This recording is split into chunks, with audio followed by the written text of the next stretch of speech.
So you have a business and you really want to get rid of that business and go to the beach. We have today the woman that is going to help us do that so quick and so fast. And not only will you go to the beach, you'll have a pina colada. Next on Business Banter.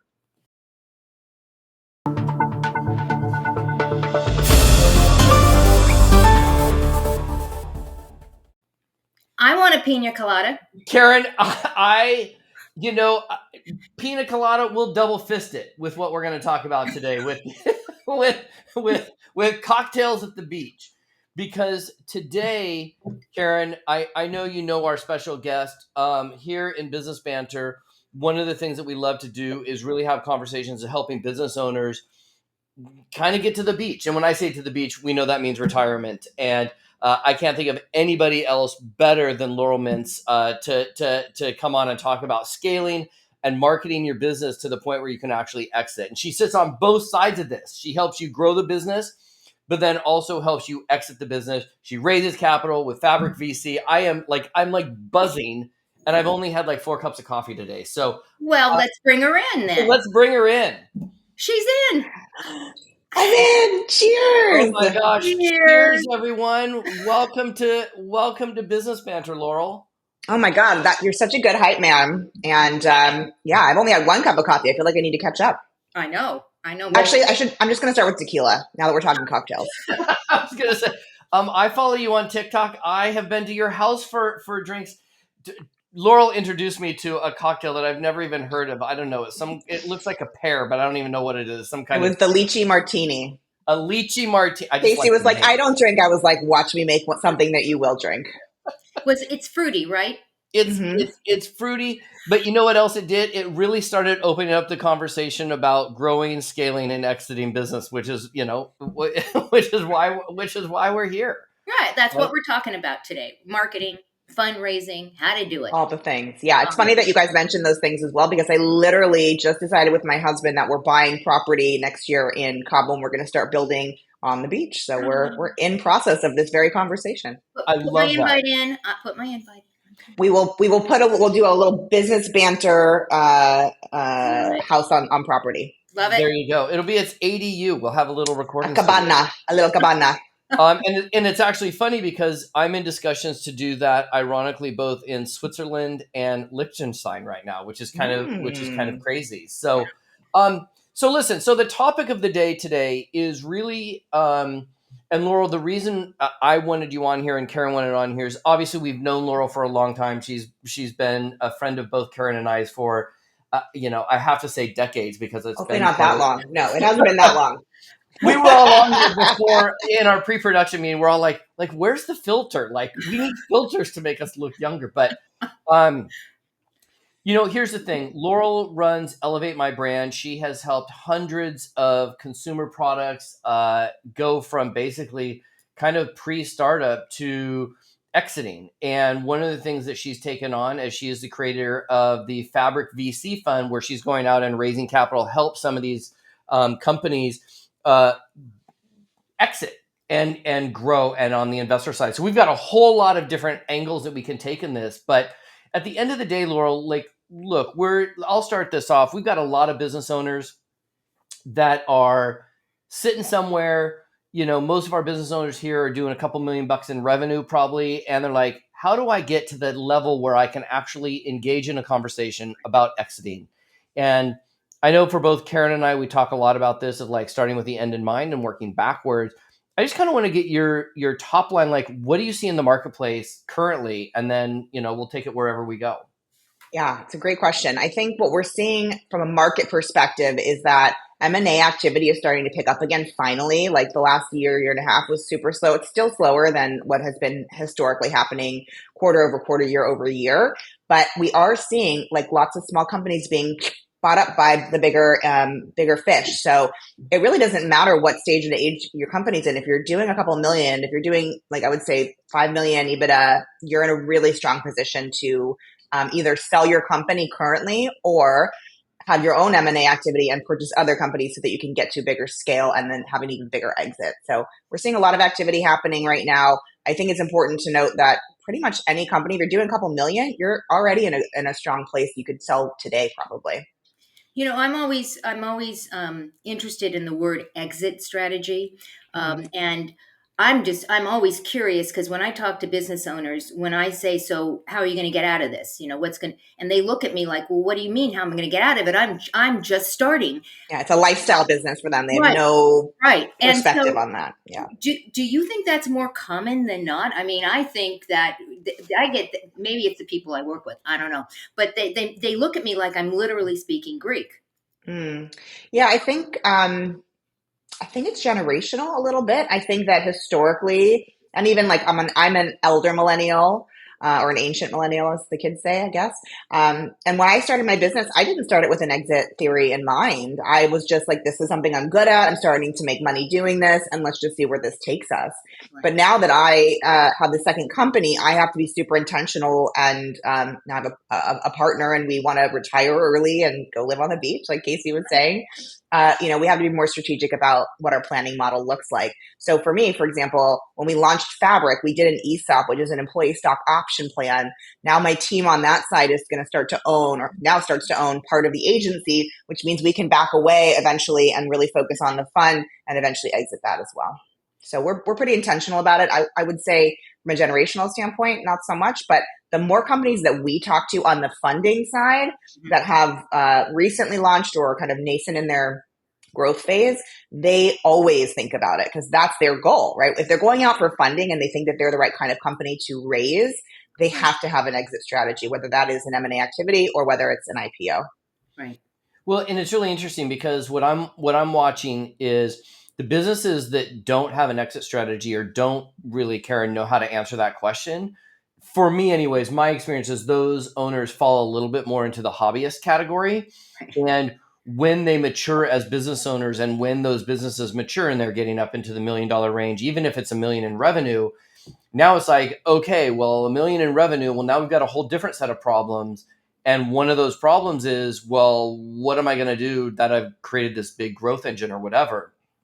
And it's really interesting because, I work with a bunch of companies that we are growing by acquisition. So I love that the M&A activity is up, although I like having kind of like pick of the litter at the moment.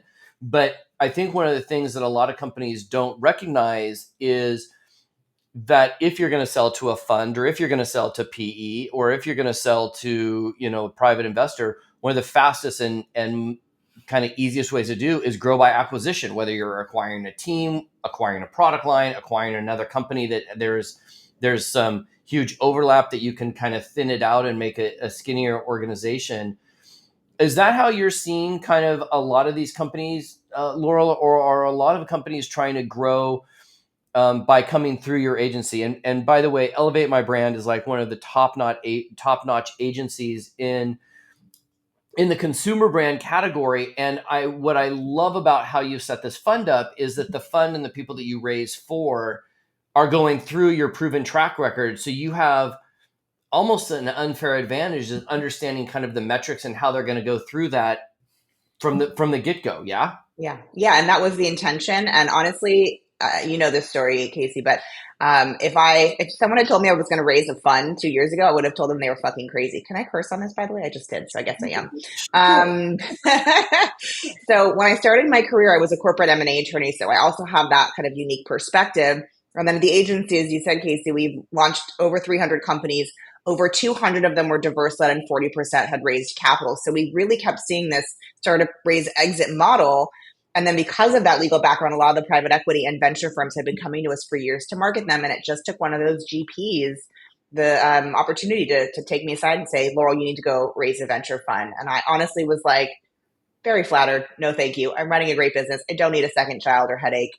And then I saw the lack of diversity in investing in this space, which I don't know if you both know, but less than 2% of all venture funding goes to folks that are within our categories, queer, BIPOC, female led.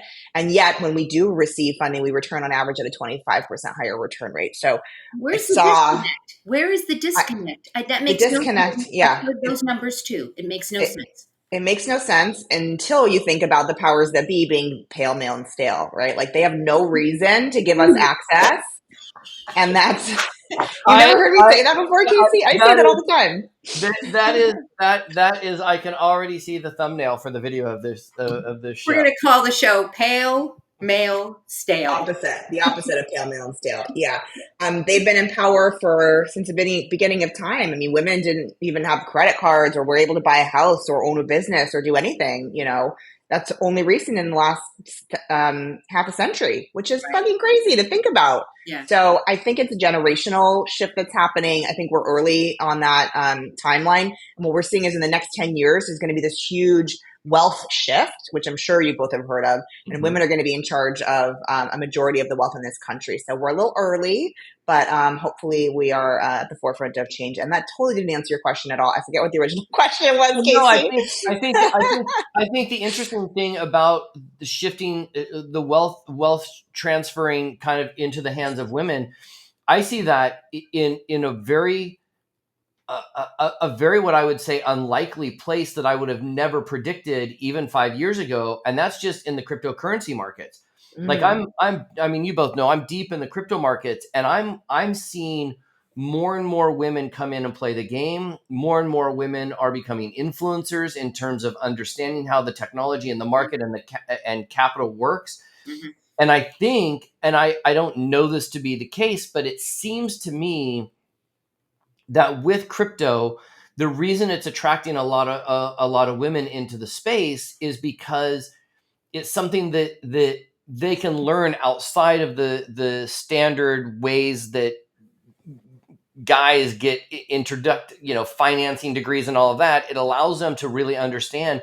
And now, I mean, I just got back from the largest NFT conference in the world, NFT NYC, and I was so excited to see. I mean, it's not close to where it should be, but there were probably 30% of the presenters were women, and a lot of the projects that were getting a lot of support and a lot of kind of like the buzz, a lot of them were women owned and women driven. And I mean, it. You know why that is, right? Like that's because we're not creating bullshit companies. We're creating companies based on blockchain in the NFT space that are using the technology in the appropriate way. So we just made our first investment in that space in a company called alpha.io, and they're using NFTs in the way that I think that they should be. So it's not these like crazy ape, multi-million dollar bullshit NFTs. It's using it to create a better customer experience, customer engagement, and community. And then I also think the other place that they're really helpful is in authentication of goods and services.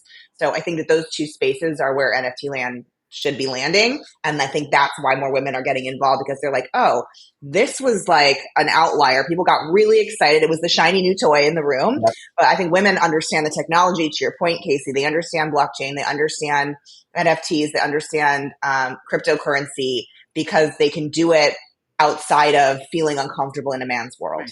Exactly. And I'll tell you, I mean, I watched I'm involved in a project that deals with NFTs, and we're attracting a lot more women into the project than I would have thought, honestly, because we're around music. So we have an NFT that, the company goes and invests in music catalogs, and then the money that comes off those catalogs is essentially paid through to the NFT owners, because we use smart contracts on blockchain, which is cool.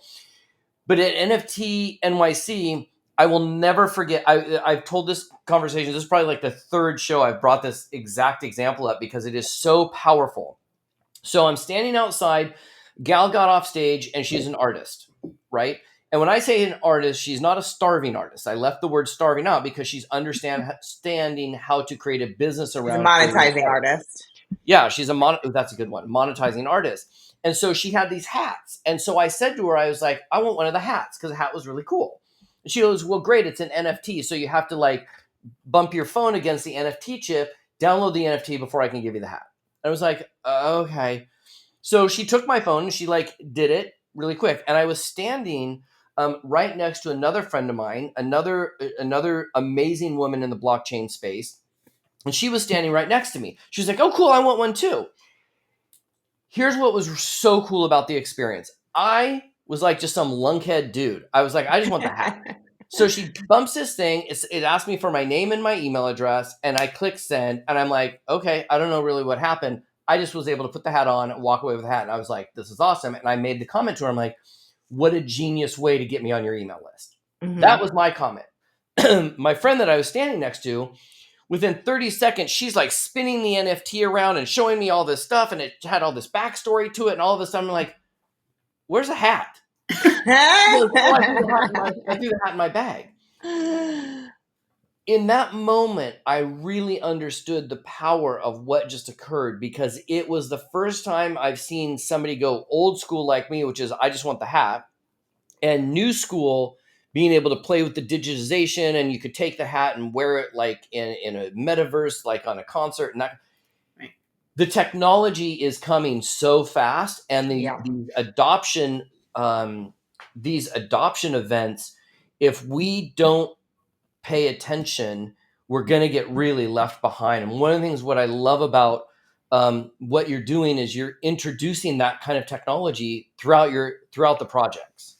Well, it's part of me just learning, honestly, like you, like I don't want to get left behind. I want to make sure that I'm still relevant, not just from an egoic standpoint, but from I'm doing the fabric side to really have impact and make a difference and leave a legacy that's bigger than us.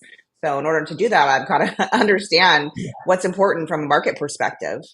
Now, you do something very interesting, and I want to bring this up. I know we didn't talking about this, but I want to push Uh-oh. in on just something that you do that I think is really, really powerful from just a tactical and a strategic way that I don't think a lot of people do when they're raising money. I don't think people do this when they're trying to build a brand, but you do this so brilliantly, and I might be embellishing it. So if I'm embellishing it and I say something I'm that like is not, nervous now. Tell me tell me how fabulous I am, Casey. I it can never hear it enough. is so fabulous, because the more I'll tell you guys all what it is, but the more I think about it, the more nuanced I think it is. And Laurel may just go, dude, you're on crack. Like but Just give me the hat, dude. Just give me the hat. so here's the deal. When Laurel's team reaches out to me and I say, hey, I want to go meet Laurel for a cocktail or for a dinner, I'm slotted in a normally, now we're friends, so there's obviously times outside of that, but normally I'm like given a 25-minute window at a particular restaurant, right? Here's Cada Sol, for example, which is a great restaurant here in Burbank, and I notice that every time I go down there, I'm given a window of opportunity. And when I go in, there's always somebody seated there. There's about a 5-minute overlap where Laurel will introduce the two of us, whoever that is. And then that person will basically be exit stage left. And Yeah. I will have time. And Laurel's very on point with why that person was introduced to me. And then when I leave, the same thing happens. Somebody comes in and sits down, and it's somehow just to me magically. And so I have to believe, because I think it's so magical, that it's very much on purpose and with intention, that the person that I'm being introduced to, Laurel has a reason why I'm being leveraged to introduce that person, and the person that's being introduced to me is strategic for that person as well. Can you just talk, like, am I on base that that's very strategic and on purpose, or is it kind of just like, we're having. I would say it's a mix of both because I can't control as much as I would love to. I can't control everyone's calendars and timelines. So Right. sometimes, well, a lot of times I'll say, hey, I know I want to connect these two people. Don't put them on calendar until 3 weeks out because I know that they won't be booked that far out. We can put them together. Or I will have someone cancel and then I will cancel the other person before them because I knew that the reason, yes. So the answer is yes, I am very intentional with my time in general. Mhm. I think I give more than 25-minute slots in person, but I do 20-minute slots online. So I'm very intentional with my time because it's our most precious resource. That's the truth of it. Right. Yeah. Wow. I love that. I'm going to have to try that. Because I love the connecting part. Yes. I've been told I'm a connector, and I am a connector, and I love that piece of it.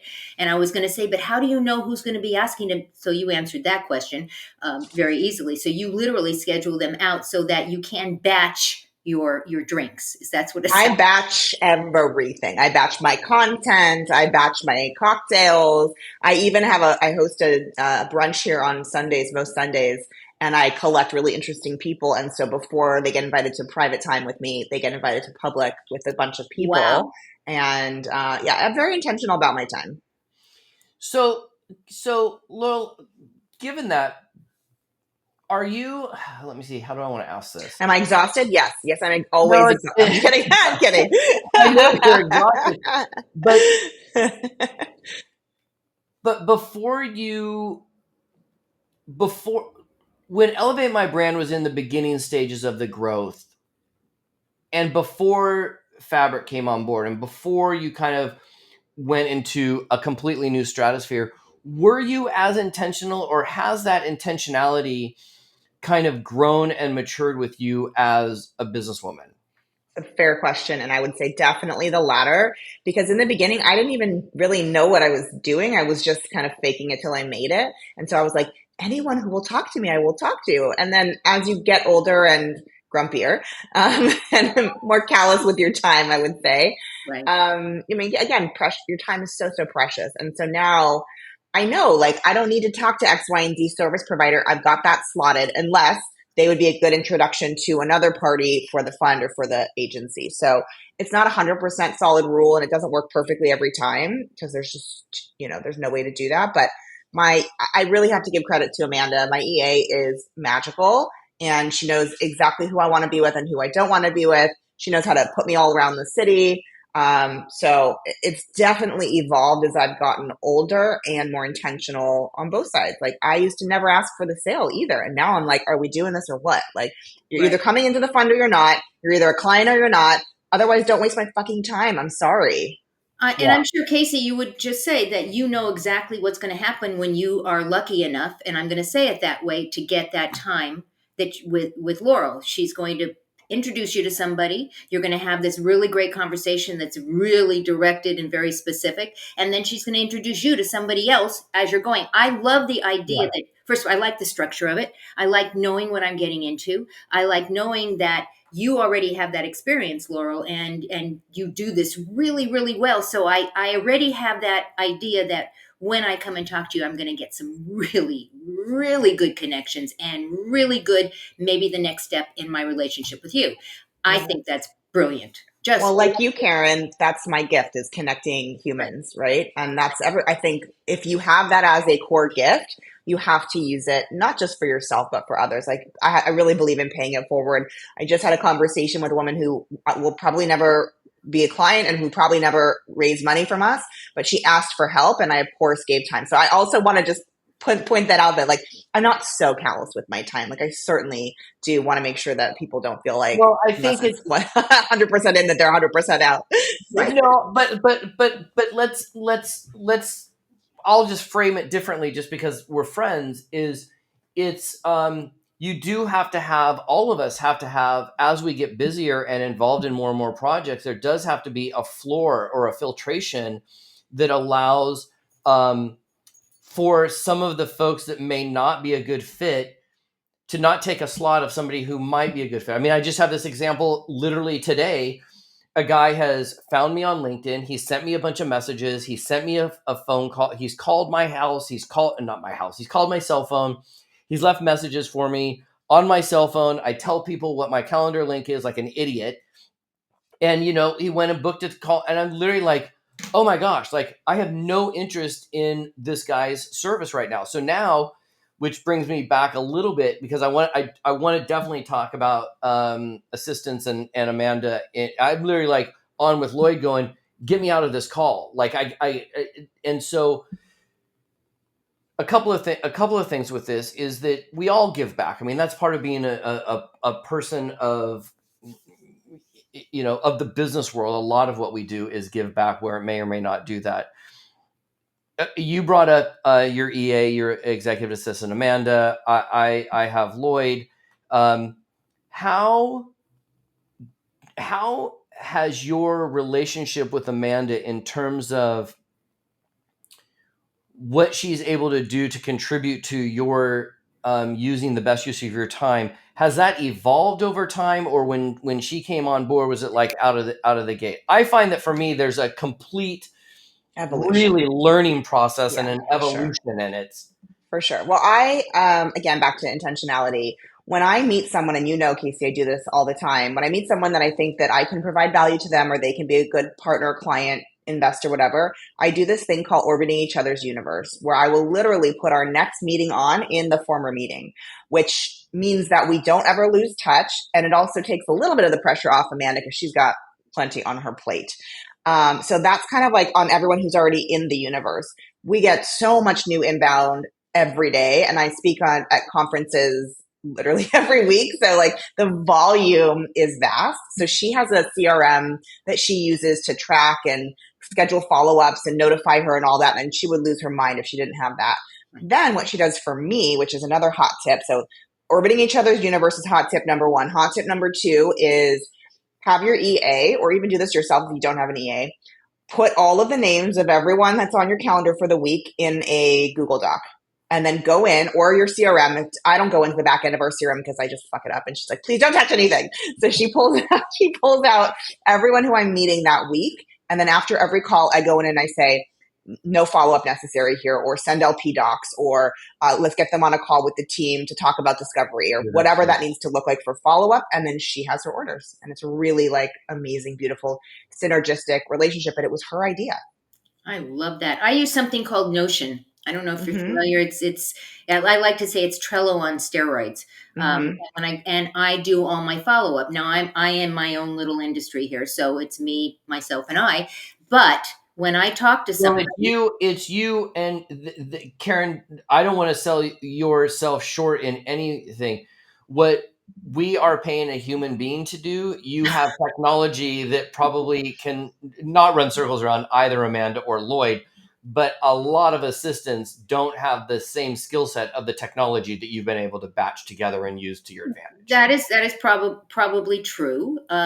However, whatever system you put into place that works for you is what works for you. Back in the day, I was using a tickle file, right? I would have a phone call with somebody. I distinctly remember That sitting in sounds one of dirty, Caren. That sounds so Yeah, that's a dirty. different. That's our different show on a different YouTube channel. I literally had a file box, and I would talk to somebody, whoever I talked to, I would put notes on that card with the follow up and put it in the month and the day in this file cabinet. That's the way I learned how to do it. Now, obviously, that is not sustainable if you are, and thank God for technology, but you use Or the green for that matter. So yes, ungreen. I'm going green, absolutely. I still call it my Rolodex though. So there you go. But I I think say it's a that matter of too. whatever system you put into place for the follow up. And if you're fortunate to have a team, that's even better. But you have to train the team, right? You have to have standard operating procedures. You can't just expect that they're going to know what you're thinking. I mean, because they're not. They're not going to know. So it's a Well, if they're process. that good, they can. Amanda Well, does read my mind. Honestly, she really does these days. She's I amazing. think for me, so it's funny because Laurel calls it orbit. I just have always learned it from Bam Fam, Mm. which is book a meeting from a meeting. And Oh, cute. um, and that's what will cute. happen is at the end of my day, Lloyd will basically send me a message and go, "Here are all the people you met today. Who did you Bam Fam?" And he Mm. knows who I didn't. And I'm not the best at like actually taking out the calendar and setting it up, but No. it's easy for me to go. I know who you're like, I yeah, think Karen just sent some shade your way, Casey. I know totally. But the other thing I think is really important because we are all meeting people that are playing at a high level. One of the things that I have got into the habit of that I think it would be really valuable for everybody to do, and again, it's just me, you know, I don't know, sharing this with you guys if it's valuable. But when I go into a meeting like this, or I'm going to meet Caren, or I'm going to meet Laurel, um, especially if it's some meeting that has been set up by an assistant or a tool or something, I always bring, and of course now I want to say it and I don't Your have it, little but notebook? I Yeah. literally bring a little notebook and a pen because I never know what, for example, Laurel's going to say, or in our conversation, she may say something and be like, "Oh, you know what? I got to really introduce her to X, Y, and Z, or I got to make sure I make these connections." And so I go in with a notebook to almost every single meeting. Mhm. You do that. I don't do that, but I do have this note, that the sticky note that's always on my computer. Yeah. And so I always make sure that before I go into meeting, I'm like, okay, what is my goal? What is my intention for this conversation? And I think that's really helpful. And I don't think a lot of people do that. And then they waste a lot of their time. Again, time is our most precious resource. I love this. I mean, we're giving you guys steps. I mean, you make the appointment, either somebody does it for you, you set your intention, you go into that meeting, and you introduce them, in your case, to somebody who is coming or going, and then you introduce them to somebody that might be great for what they're doing. I love that. And I mean, that is, guys, that's a checklist right there on how to really maximize your conversation with a Yeah. future or past or current client. I mean, I'll that's give you two awesome. more. Can I give you two more, Karen? Absolutely. The next one, the last one, like, it's the orbiting conversation, but I take the current meeting and actually just move it. So it doesn't require a heavy lift by anyone. That is a really, really easy way to do that. And then the last one is we have a copy paste for introductions because, Karen, it might not be a right fit for you right now to invest in the fund, but you might know, and usually do know, one or two people that might be able to move that needle for us. So we actually have a kind of a standard copy paste with our deck in it that we send via CRM, and we can also see if someone has opened it. If they haven't opened it, we then send them a follow-up email a week later and it says, hey, looks like you didn't get a chance to check out our deck. Sending the copy paste again here for ease. And then they're like, oh shit, we're being watched. We got to do this. We got to actually do what we said we were going to do. God forbid. Love it. So, Absolutely love it. so Laurel, I have a question for you. I'm sitting here thinking about this. So you sit on both sides of this fundraising thing, and I work with a lot of M&A folks that are trying to take on businesses, right? Or take on businesses. And so I am constantly looking at businesses that just don't have their stuff together in order for somebody to want to buy them or invest in them or execute on some other M&A. Can you just talk about sort of like not what the end result is of somebody that's like really, really well done, but like where do you see How to like get there. yeah, like how a business like Yeah. obviously I'm going to say this to all of you guys: if you are in the right space and the right headspace, is you go to elevate my brand if it's a right fit, and you run an agency model that allows an agency like Elevate My Brand to run you through the processes to get you ready, so that somebody like an investor can tag in and give you money.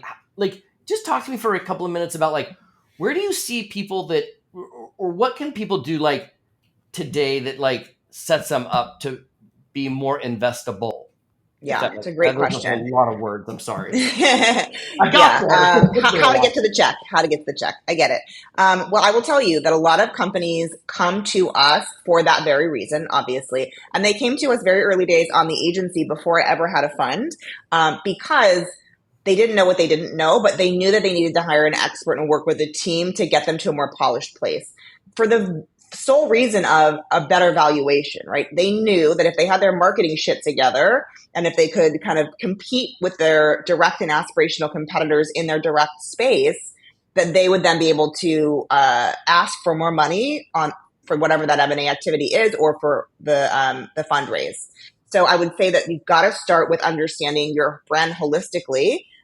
Make sure your branding, messaging, positioning, targeting, all of that is super polished. We have a very detailed process we go through. It's a 3-step process. It's called our discovery. It starts with a digital mind map, which is the entire marketing universe. Then the creative mind map, which is the branding, messaging, creative side. That's all the touchy-feely stuff. Then we do what we call our roadmap, which is listening to the competitors in your space and doing a comp analysis, so that you can take all the I thinks, I feels, all the squishy, touchy-feely stuff, and actually put data behind it. So we call it being center brain, inspired by creative, but driven by data. And that's just on the marketing piece. So I know you wanted to ask a question, but I have another side of it as well. Well, no, when I'm looking at like all these deals that I've like had to go through and like been a consultant on, and one of the things that I always say to the owner operator is the fastest way you're going to make more money is to get your butt off the org chart and hire into an agency that walks you through a proven process. Totally. And look, the truth is there's a lot of shitty agencies out there too. Like I won't mention the name, but there's a really big agency out there that I'm sure everybody knows. And they give us like 10%, 15% of our business because people assume that you're going to hire a big agency. They're going to ask you to spend a lot of money on ads, but that does not a holistic marketing strategy make. And that no longer works in this market. So they're like, hey, they're going along like this. They hire an agency. They spend all this money on advertising with zero sales, and they fall back down when they stop spending the money. And they're like, what happened? Nothing converted. Duh. It's really hilarious. So back to your earlier question, I would say get your marketing shit together. Make sure that you are positioned appropriately. And I will tell you that a lot of the companies that we work with literally just take the roadmap report and they take chunks out of it and copy and paste it into their pitch decks for fundraising, because they can actually use that data to prove use of funds. And 80% of use of funds for most consumer brands, at least, is marketing focused. So we can kind of connect the dots there and set them up for better success. That's what we do, baby. You're brilliant. Oh, man, thank you. Do that. Brilliant. Hey guys, if you want to check out Laurel on LinkedIn, you're going to find her at Laurel-Mintz on LinkedIn. You're going to find Laurel on Instagram at Laurel Mintz. What a coincidence. And you can find her, as we've been putting this up on the website. I love that. I want confetti too. The website, elevatemybrand.com and fabricvc.com. Any last thoughts, Laurel, or lots of last thoughts? Oh my God, so many last thoughts. Get out of your own way. Stop thinking you're great at everything and hire, like Casey said, hire yourself off the org chart. Most founders are good up to a certain point, but when you're really looking to scale, you need the right team. You can't do it alone. Great.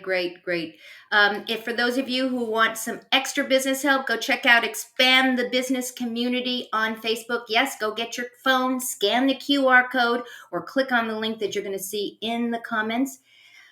Casey, I think we're done. This has been a great show. I think there's a lot of tangible things that people can take away. I just, in this space, the best thing I can say is to get an assistant or get a series of tools in order, like Caren has, that really can streamline your time, because it's the most valuable thing. And ultimately, when you try to exit, the whole idea of exiting your business is to give you back even more time. So we might as well start with a plan ahead of time. So get to the beach. Go to the beach. I love the orbiting conversation. I love the stacking of people coming in and going out of a meal together. I love getting yourself ready for exit. That's when you know that you're having those conversations and you're kind of crossing that bridge of hobbyist to real business owner. Laurel, I can't thank you enough. I can't wait for our next lychee martini. Caren, as always, this has been a great show, you guys. Yes. Thank you both to these amazing women for spending the day here in the Business Banter box. And let's go out and exit our biz. We'll see you next time. Goodbye, everyone. Bye, everyone.